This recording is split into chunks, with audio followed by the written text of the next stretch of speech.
একটি খিলি পানের দাম ১০০ টাকা। পানটির নাম দেওয়া হয়েছে প্রেম সোহাগী। বিশ্বাস না হওয়ারই কথা। শুধু তাই নয়, ২০০৯ সালে ঢাকা আন্তর্জাতিক বাণিজ্য মেলায় পানের স্টল দিয়ে তিনি পুরস্কারও পেয়েছিলেন। আমি প্রায় ৩৫-৩৬ বছর হচ্ছে পানের ব্যবসা করেছি। আমি ঢাকা আন্তর্জাতিক বাণিজ্য মেলায় পুরস্কার পাচ্ছি। বর্তমানে তার দোকানে ৫ টাকা থেকে শুরু করে ১০০ টাকা মূল্যের পান রয়েছে। বাংলাদেশ, ভারত, পাকিস্তান ও নেপাল থেকে আমদানি করা ২৮৮ প্রকার মশলা দিয়ে পান তৈরি করেন তিনি। ২ টাকা থেকে ৫ টাকার মধ্যে শুরু হয়েছিল, তখন থেকে ১০ টাকা, ২০ টাকা, ৫০ টাকা, ১০০ টাকার মধ্যে এখন পান বিক্রি করেছি। স্যান্ডেলিনা সো, রূপচর্চায় আভিজাত্য। বগুড়ার মহাস্থানগড়ের বেহুলা লক্ষিন্দরের বাসর ঘরের পাশেই আব্দুল বারীর দোকানে বিক্রি করা হয় এসব পান। তার দোকানের নাম বারী পান দোকান। প্রায় ৩ যুগ ধরে তিনি এই পান বিক্রির সঙ্গে জড়িত। আমরা দীর্ঘদিন যাবত এখানে আসি, পান খাচ্ছি, অনেক ভালো পান, ভালো লাগে। অনেক মানুষ আসে এখানে, অনেক টুরিস্ট আসে পানটা খায়, মজা পায়। কারণ টেস্ট খুব ভালো।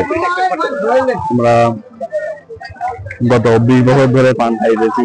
আব্দুল বারী জানান, বেহুলা লক্ষিন্দরের বাসরঘর দেখতে আসা দেশি বিদেশি পর্যটকরাই তার প্রধান ক্রেতা।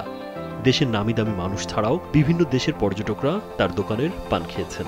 পান বিক্রি এখন তার নেশা হয়ে দাঁড়িয়েছে। বগুড়া শহরে এমন কোনো বিয়ে শাদী নাই যে কোনো জন্মদিন আগে যদি সব জায়গাতেই পান দিই। আর মোটামুটি আগে এভাবে চলেছে না, এখন খুব ভালো চলে পান খেলা খাই, অনেক ভালো লাগছে। আমি দেখতেছি যে এখানে যারাই আসে বাইরে এখানে পান খায়, তারা ভালোই করতেছে। আর আমি বাসাগুলো অলরেডি আমি নিয়েছি, বাইরে অর্ডার দিচ্ছি। বগুড়া সদর উপজেলার রামশহর গ্রামের শামসুল হকের ছেলে আব্দুল বারী। ৬ ভাই ও ৩ বোনের মধ্যে তিনি চতুর্থ। ১৯৯২ সালের দিকে ছোট্ট একটি স্টল দিয়ে পান বিক্রি শুরু করেন। তখন হাতে গোনা কয়েকজন মানুষ বেহুলা লক্ষিন্দরের বাসরঘর দেখতে আসতেন। পরে ধীরে ধীরে দর্শনার্থীর ভিড় বাড়তে থাকে। সেই সঙ্গে বাড়তে থাকে তার দোকানের পানের চাহিদা।